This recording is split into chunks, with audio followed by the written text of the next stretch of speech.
And welcome back to our All Cardinals podcast as we have completed 10 games of the Arizona Cardinals season as we head to week 11 in the NFL. I'm Howard Balzer. Donnie Druin is here, Millard Thomas as well. And of course, coming off a game that, well, let's just say it's best to put it in the rearview mirror in terms of everything that could go wrong, went wrong, falling behind 17-0 in the first quarter. And to me, one of the most telling statistics, guys, of this game, we can go to a lot of them, turnovers, this and that and the other. But to me, the most amazing, it's one thing to lose a game. It's another thing to lose the way the Cardinals did. Christian McCaffrey, and who didn't even play in the fourth quarter, Christian McCaffrey had 161 yards from scrimmage, 95 rushing, 66 receiving. The Cardinals as a team that has routinely gained 400 yards or more, only had 169 total in the entire game. So only 8 more yards than Christian McCaffrey. So it is one to forget about. As Kelvin Beachum said right when the game ended, and most guys come to the podium and just wait for us to ask our crazy questions. He just started right off by saying, hey, just want to start by saying the sky's not falling.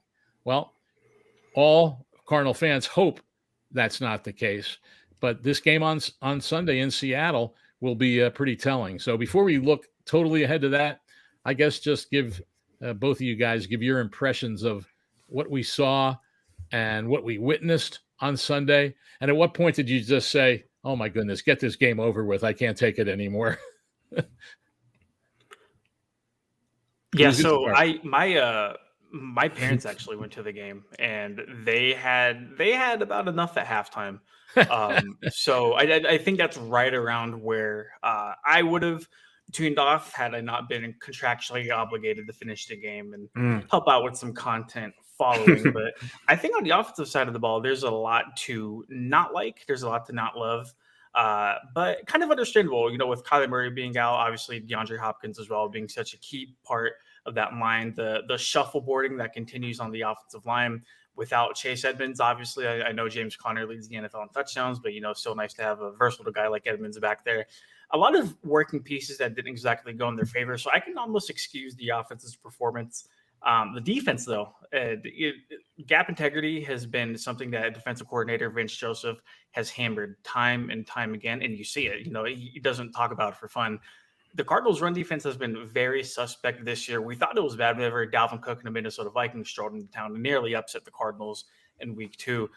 Christian McCaffrey looked like he was walking on water for majority of the game. Like Howard already pointed out, he didn't even play the fourth quarter and narrowly almost outgained the entire Cardinals team. Don't get me wrong, Christian McCaffrey, one of the better offensive weapons in the league by far. I mean, no discrediting him whatsoever. But if you're the Arizona Cardinals, you're supposed to have one of the best defensive units in the league. Doesn't matter if J.J. Watt's not out there. Doesn't matter if X, Y, and Z people are not out there. You were supposed to have the depth to roll 11 guys out there at a time and make plays and limit offenses. And even with Kyler Murray out, they talked about it last week where Marcus Golden and everybody else following the win against the 49ers, they're like, yeah, with Kyler Murray out, we did feel a little bit of that pressure to kind of step up and deliver a good performance. Where was that? Yeah, Donnie made a lot of good points there. I think the defense was probably the most disappointing thing about this game. But overall, this is not going to be the game where I'm like, all right, this Cardinals team is a pretender, because they had just too many injuries, from the quarterback to their top wide receiver to their top running back. Like, this is not the game where you draw major takeaways and you really get in the dumps on the Cardinals. But with that being said, I think I did say on last week's pod that I did view this as a potential trap game, not because I thought the Cardinals were going to just overlook the Panthers in some sort of way, but because this Panthers team was so bad the last few weeks that it actually might be better for them to not play as Sam Darnold. And that actually turned out to be true, because PJ Walker, he was fine. Cam Newton, on the first two plays he had in this game, he scored 2 touchdowns on his first 2 plays. He, of course, did the Cam Newton "I'm back" out of flag immediately. This is not the game to take major takeaways if you're a pessimistic about the Cardinals, I don't think this is the game. Maybe if you want to do that after Sunday's game, if there's a Kyler Murray playing, something along those lines. But I don't think it's after this game when you have so many injuries across your offense. Of course, the defense didn't look good. That is a concern. But overall, again, it was a different quarterback. It was a backup quarterback, plus a Cam Newton coming back too. Like the Cardinals, I don't think they were totally prepared for a 2-quarterback system. And a Christian McCaffrey, like he's maybe the most dynamic weapon in all of NFL. Like 10 catches for a running back usually is like an all-time day for Christian McCaffrey. It's just a normal Wednesday, or I should say a normal Sunday. So I'm not too concerned with the Cardinals' performance after this game, except for maybe the defense in certain areas. And, what ended up happening, of course, is that when you have essentially 3 turnovers on your first 3 possessions. Now, I know in the second it wasn't a turnover, but you turn the ball over on downs on your own 41-yard line. And so that's almost like a turnover. And the Panthers turned them all into points. A sack on the 3rd play of the game, fumble, recovered, touchdown after the second one. And then on the 3rd one, Colt McCoy, I guess all of a sudden he must have maybe was in a fantasy land somewhere where he suddenly thought he was Kyler Murray rolling to the right, throwing across his body, interception, and they go down and score and kick a field goal. So now you're already down 17. And certainly with Colt McCoy at quarterback and without Hopkins, with an AJ Green, who I don't think was really 100% after missing time on the COVID list, that's not a team that is going to be able to come from behind, especially when you can't stop the run. And in that first half alone, the Panthers had 9 runs, 8 of them by McCaffrey, that were 10 yards or more. And what ended up happening is you hardly got them into short yardage. And so and when you did, it was 3rd and 2, 3rd and 3, and they were making first downs where the Cardinals have been good all year. And so all those things just added up for a dreadful afternoon. And the one thing I'll say about the Panthers, though, this is a team right now that is there's only 6 teams in the NFC with winning records. Only 6. 7 are going to be in the postseason. And there are 5 teams that are either 5-4, 4-5, or 5-5. And the Panthers are in that mix.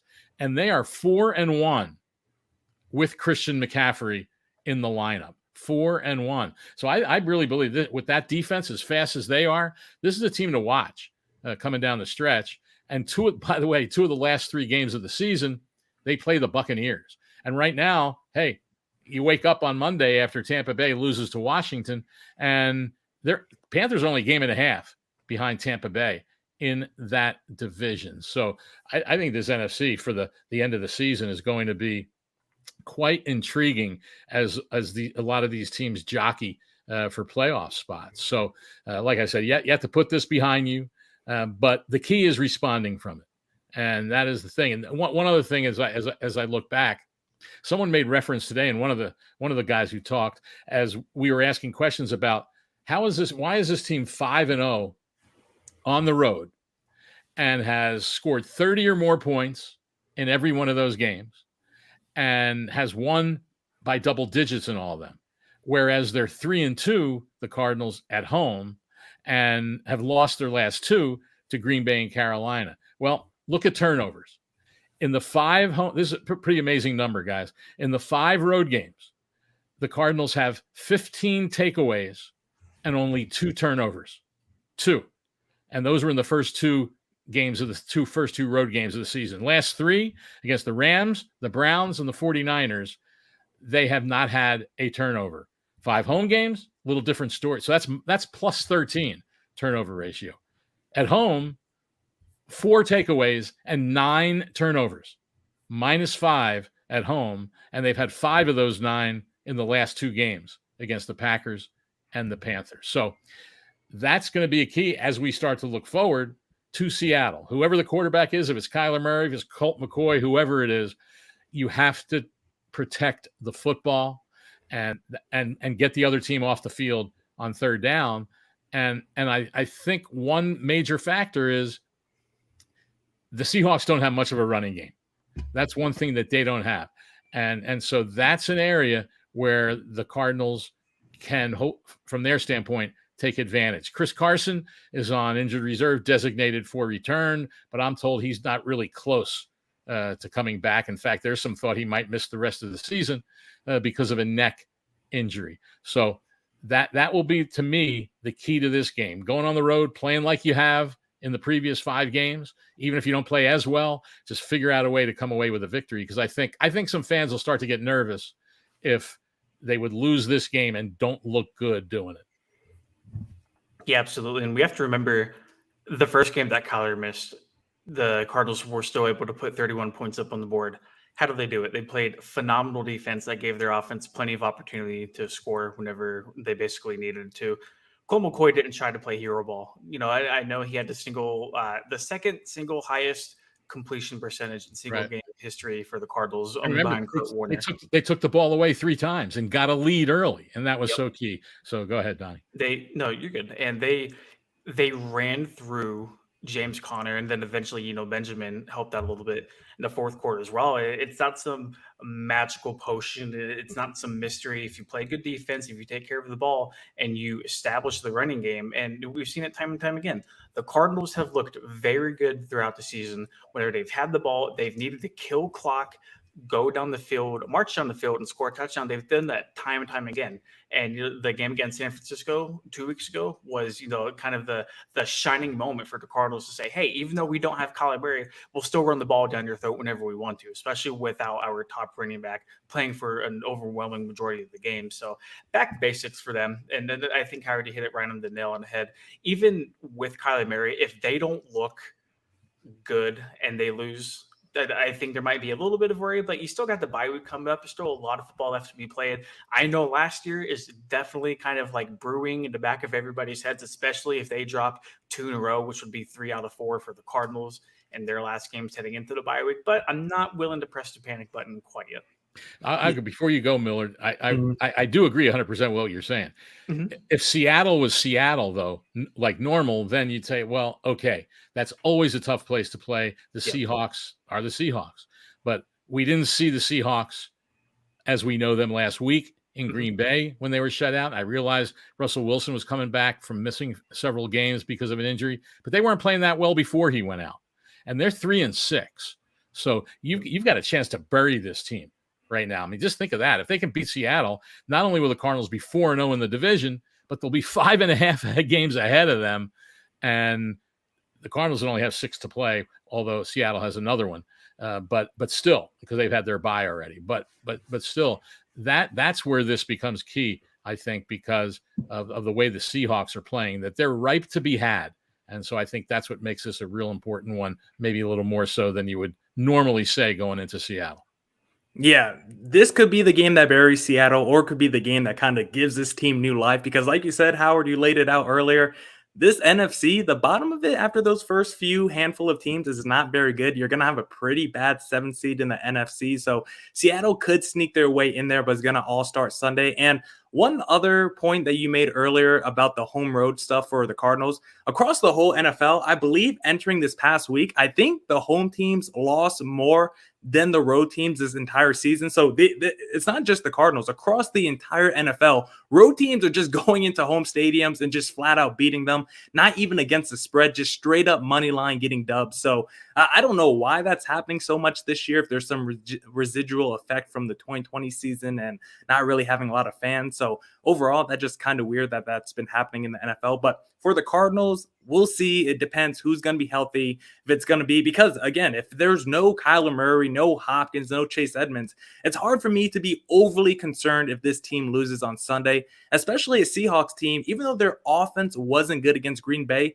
this defense has been getting better the last few weeks. They only allowed 17 points to Green Bay, 7 points to the Jags, 13 points to the Saints. That's their last 3 games, 23 to the Steelers the week before that. This defense has been heating up the last 4 or 5 games. So that would be my biggest concern in this one. Maybe the Seahawks defense shuts down the Cardinals offense if there's no Kyler Murray, if there's no potentially Colt McCoy too. We still don't know about the quarterback situation. So really, for me, I can't get too concerned if the Cardinals lose. It all depends who is on the field for them on Sunday.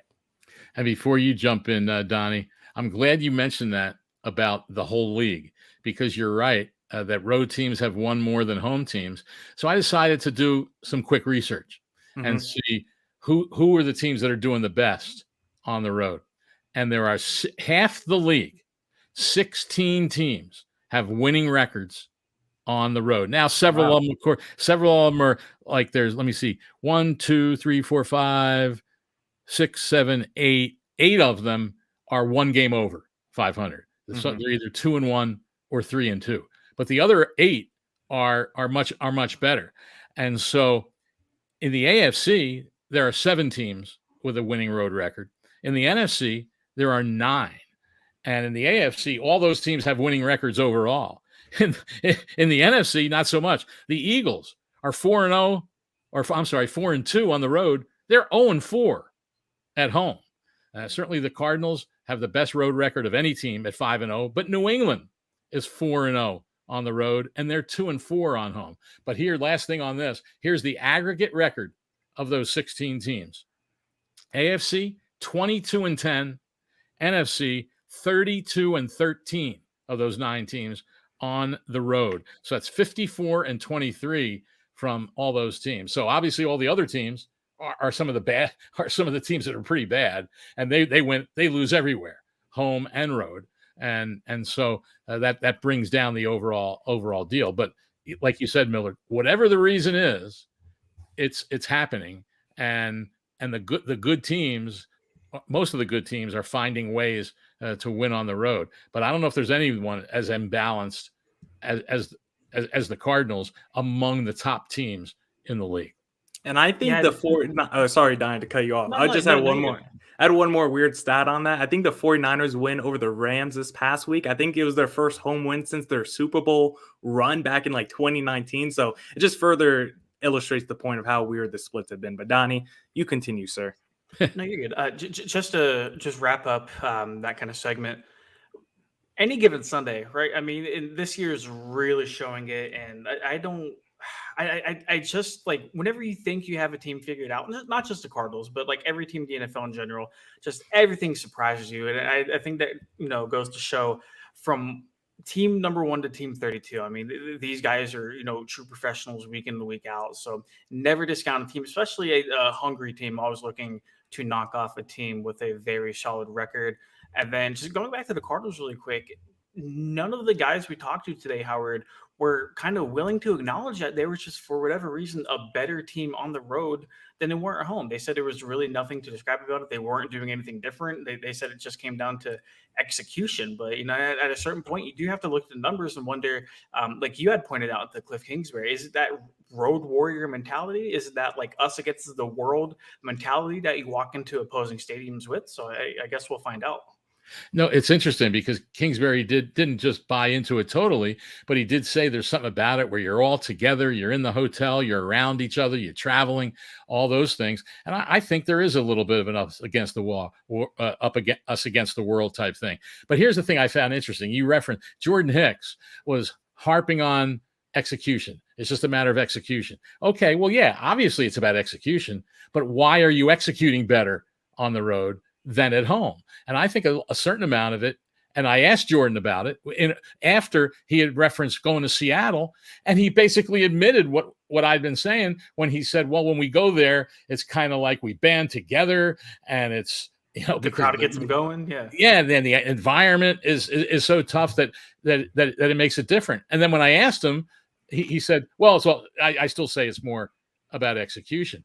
I really believe it is when you're home, and I think there's a little bit of the, hey, we're home now. We're supposed to win. We want to be good for the fans. We want to do a great job. And so I don't know, maybe you press a little bit. Whereas you're on the road, it's noise, it's all those things going against you. And so that works the other way. When you're the Cardinals and you're at home and you have a team like Carolina that comes in and is desperate and has Cam Newton back, and they just had so much juice from that, and all of a sudden they just take it out of you. So I think there is something to be said for that. But obviously it doesn't happen to everybody, but to have it this imbalanced for the Cardinals is kind of unusual. And now we'll see as we, again, we look at this, Seattle game. And like I said, they're 3-6. Russell Wilson obviously has to play a lot better. But to your point, Donnie, I try never to use the word surprise anymore because and what happens with games. And if I had $1 for every time Monday night that Steve Levy on the Monday night game talked about the 49ers said, well, man, this is a week-to-week league. I said, well, no kidding. It's been like that forever. That's the way it is. And whatever happens one week, a lot of times has no bearing on what happens the next week. And that's just the way the NFL is. And when there's blowouts, I think to a little bit, perhaps there's some overreaction somewhat because of the nature of the sport. One game a week, you're looking forward to that game and you're analyzing it and dissecting it and all that. And then it's over and you have a couple days to dissect it. Then you start looking ahead. Whereas, and I use the example of the Suns. I said this to someone the other day. If you look at last year going down the stretch of the regular season, as good as they were trying to get the number 1 record in the conference, and they fell just a game short, I think it was. Mm-hmm. But they had about 3 or 4 games in there where they were just god awful. They couldn't shoot and they got blown out. But in the NBA or baseball or any of those other sports, hey, you get blown out one night, so be it. You're playing again 2 days later, and it's forgotten about very quickly. In the NFL, it's not. And because every game means so much, because now there's only 17 of them, that we put so much on it that when there's a blowout, it's like, oh my God, what's going on? Well, it happens. It happens. And, the last 2 weeks, here's another interesting number. The last 2 weeks in the NFL, there's been 4 games each weekend where a team that was 500 or under 500 defeated a team that was tied for first place or in first place in their division. And last week, 3 of those games were teams that were big underdogs. We're not just talking about, if you're 5-5 and you're playing a team that's in first place and it's a 3 or 4 point line, you win the game. Well, no biggie. But hey, the Panthers were a 10-point underdog.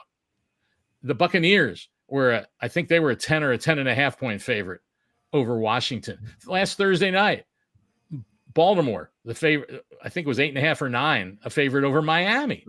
And they lost outright. So we're seeing this happen to all teams.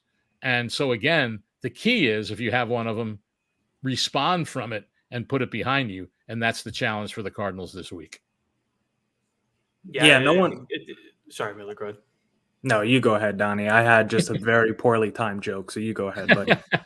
Dude, I'm all for jokes. We need them. Okay, yeah. Well, I was just gonna say, no person knows that the NFL's week to week other than my wallet and my FanDuel account, because trying to take Bills Jaguars last week, trying to do Dolphins Ravens. I've been losing a lot of money the last couple of weeks. So Howard, you don't gotta tell me. Steve Levy doesn't have to tell me it's a week to week league, because you try to do Bills money line straight up against the Jaguars and you will lose. So Donnie, you go ahead, because that's all I had. No, you're good. I think I'm going to tag along right with you there, because I've lost a bunch of money on DraftKings. So I'm glad we're covering all of the bases here on the AllCardinals podcast. But I'll tell you what, though, a big game for the Cardinals nonetheless heading into Seattle. Guys, if Chris Trevler plays, I don't have any confidence at all. No. I don't think it will get to that point. I do think either Kyler or Colt McCoy should be good to go. But man, that small stretch we saw of Trevler, and granted, nobody expects the third string quarterback to go in and light it up and win them the game. But Chris Trevler, there's just no passing threat to him. They're going to dial up a quarterback draw, once every 2, once every 3 plays. Super easy to game plan against. I think if that is the case where Strevler is going to play in Seattle, that's going to make it that much easier for a Seahawks defense that still has talented guys like Bobby Wagner on the other side of the football to go out and defend against that. Yeah, and the Seahawks are a team that we know what they can do. Historically, we know what they can do over the last few years. We haven't seen as much this year. Their offense has, even when Russell Wilson was in there to start the season when he was healthy, it didn't seem to be as in tune as it normally does. They did get a new offensive coordinator this offseason too. So I want to see what that Seahawks offense looks against Well, I want to see what the Seahawks offense looks against the Cardinals.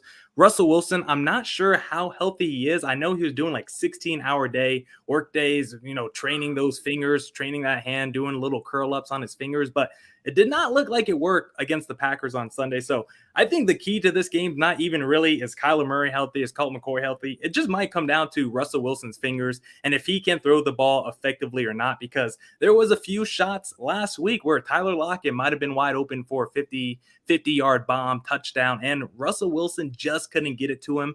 Maybe it'll be like that Dak situation where he came back and got blown out by the Broncos. Then he comes back the next week and blows out the Falcons. I'm hoping Russell Wilson doesn't do that to the Cardinals this week because I want to see the Cardinals have some positivity going into the bye. But I think this weekend's game will really just come down to Russell Wilson's fingers and not really if Kyler Murray's healthy or not.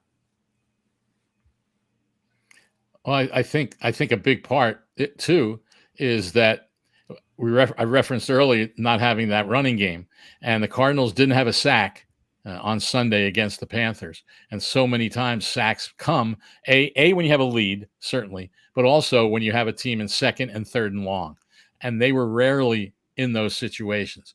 And if the Seahawks have trouble running, and Russell Wilson doesn't run the way he once did, so you get pressure on him, and obviously they have good receivers, certainly getting the ball to Lockett and Metcalf, who's a little banged up. So that will be a big key, unleashing that pass rush and be able to get pressure. But that comes from getting him in those long yardage situations. So that will certainly be a big part of it. But I think this Seahawks team right now, this is the time to get them. They're vulnerable, and they haven't played. I mean, heck, I don't know in the last time the Seahawks were 3-6. Mm-hmm. I mean, that's just pretty crazy. And I know there's a couple games in there when Geno Smith was a quarterback. They still played some close games, mm-hmm. but they weren't able to win. So I think it just comes. It's a team effort, and that's the thing the Cardinals have had in most of the games they've won. It's getting contributions from a lot of different guys, and that's what they're going to have to do. But I think also it's getting off. You have to make sure to get off to a pretty good start, because if all of a sudden you get off to a slow start again, and even if you're not scoring, as long as they're not scoring, but if all of a sudden you get off to a slow start and boom, you're down 2 scores, then all of a sudden there's some issues. But guys, what might be the key? Today was a first for me. I've been covering this league for over 40 years. And I can't remember ever being in a press conference, watching a press conference with a head coach, reading a transcript from a head coach after a press conference where he actually made reference to his horoscope and his zodiac sign. And Cliff Kingsbury on Wednesday talked about how he and Kyler Murray are somewhat similar because we're both Leos. Yes, Cliff Kingsbury said that. So here's the key to the game. And I think everybody has to be doing this on Sunday morning when you get up, you're getting ready to watch the game and all that. You got to find Sunday's horoscope for Leo and see what it says. And I think that will give the clue of how the Cardinals will play, especially if Kyler Murray is the quarterback. And those two guys were born, well, they weren't born 2 days apart in terms of years, but their birthdays are only 2 days apart in August. And so they have a bond. They're tied together by that. So as the Cardinals go, it's all up to the Leo the Lions. Can they be Lions, or can they be what? Yeah, absolutely. And the kind of wrap all that up, I do have the under in that game, so now I definitely have to go check the horoscope after you just laid all that out for us. I don't think there's any overstating, and I said this last week too, that it takes all 53 to win. And teams are going to have injuries. You're going to go through ups and downs. There's a saying in the league that great teams don't lose 2 games in a row. No matter what, they find a way to power through it. Great teams do not lose 2 games in a row. The Seahawks don't care if you don't have Kyler. The Seahawks don't care if you don't have DeAndre. They've been through enough stuff of their own. So is every other team in the league. It doesn't matter. The box score, it doesn't care who's there, who's not. The record, the divisional standings don't care. you got to go out and win. You have to find a way to go out and win. It comes down to the players playing in the game, whether or not they're starters or not. It comes down to the coaches to get their guys ready, and also, devise game plans to try to get their guys ready to, be there in the first place. It's a total team effort. So I think regardless of if Kyler plays or not, we're going to find out a lot about this Cardinals team. Yeah, I think we'll learn some things about this Cardinals team this weekend. The biggest thing I'm looking for from the Cardinals this weekend is Rondell Moore, because I don't know what's been going on with that guy the last few weeks. I just don't like what I'm seeing in terms of usage. He only got 18 snaps this past Sunday. Maybe you guys can illustrate more why that was. Was it just because of game flow, game script? Because he just seems to not be as big a part of the offense as he was maybe to start the season. Only 2 catches this week, only 18 snaps. I think Rondell Moore is a guy with how dynamic he is, considering DeAndre Hopkins has been out, considering Chase Edmonds is out, considering also AJ Green has been banged up. Rondell Moore could be used like Deebo Samuel was used for the 49ers this past week, where he saw him rushing it a few times, catching it deep as well. So Rondell Moore, he has the skill set to do more than what he's been doing so far for the Cardinals. Maybe it's just because he's a rookie, but I want to see Rondell Moore's usage expand just a little bit more. Well, I'll just say this on that, and it's hard to compare him to Samuel because of the size difference. Mm-hmm. And Deebo, they don't care. They get him the ball and boom, and he's going after players. He's a physical player. Rondell Moore is about quickness, getting the ball to him in space. But I'm fairly certain the limited snaps on Sunday was because he came out of the game against San Francisco with a concussion and a neck injury and didn't practice for 2 days. Then he was limited on Friday. And if you noticed, they had Greg Dortch returning punts because they didn't want Rondell back for that. So I'm sure his limited snaps were partly because of that, but partly because the Cardinals hardly had the ball. I mean, yes, he only had 18 snaps, but overall the Cardinals only had the ball for 55 in the game. And so we'll see if it increases this week now that he's put that injury a little further behind him. But yeah, I mean, he made a lot of key plays in a bunch of other games. And so they need to get him back, back in the flow. It also could be without Hopkins, with a compromised AJ Green, that teams are, defending them a little bit different. So when the Cardinals have all their guys there, and granted, not everybody does all the time, but when they have all their guys, especially in this passing game, defenses don't know what to do. But when you don't have Hopkins, when you don't have some of the other guys, then all of a sudden it definitely changes things. So crucial to get to this bye, obviously, get everybody as healthy as they can for the home stretch of this season.